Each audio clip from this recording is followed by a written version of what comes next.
মসজিদের পাশে মাটি কাটতেই বেরিয়ে আসলো ২৫ বছর আগে কবর দেয়া এক ব্যক্তির অক্ষত মরদেহ।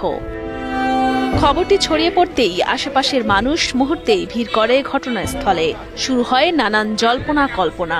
এলাকার অনেকেই বলেন এটি আল্লাহর কুদরত, আবার অনেকেই বিশ্বাস করছেন পরহেজগার বান্দার প্রতি জান্নাতের ইঙ্গিত হিসেবে। নতুন কাপড় মনে ২-৩-৪ দিন আগের পোতানো লাশ এরকম। লাশটার কাপড় যেটা ছিল একদম ফ্রেশ, কোনো ময়লা টালা ছিল না, কোনো স্পট নেই। আর লাশটা মনে হয় ২-৩ দিন আগের লাশ আর কি।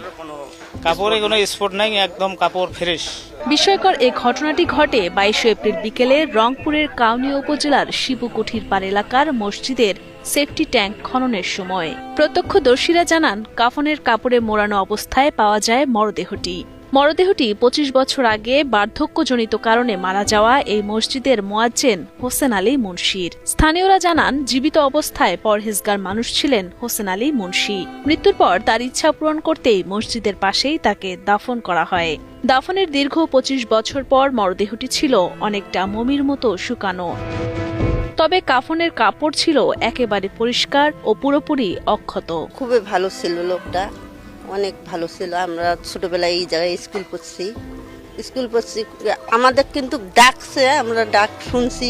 আমি দেখতে আসলাম যে আমার দাদু ২৫ বছর আগে মারা গেছে। আমি দেখিনি, ছোটবেলায় দেখছিলাম। এখন আমার দাদু দেখলাম যে যেইভাবে মাটি দিছে ওইভাবেই আছে এখনো আমার দাদু। আমি দেখতে পারিনি, আজকে আমি দেখতে আসলাম, শুনলাম আসিয়ে। খুব খারাপ লাগতে আছে যে আমার দাদু দেখতে পারলাম না আসিও। ২৫ বছর আগে মারা যাওয়া হোসেন আলী মুন্সির অক্ষত মরদেহ দেখতে ছুটে আসেন তার পরিবার ও স্বজনরা। পরবর্তীতে মরদেহটি তুলে পার্শ্ববর্তী কবরস্থানে দাফন করা হয়। আমার বাবা হয় ২৫ বছর আগে সে বৃদ্ধ ছিল।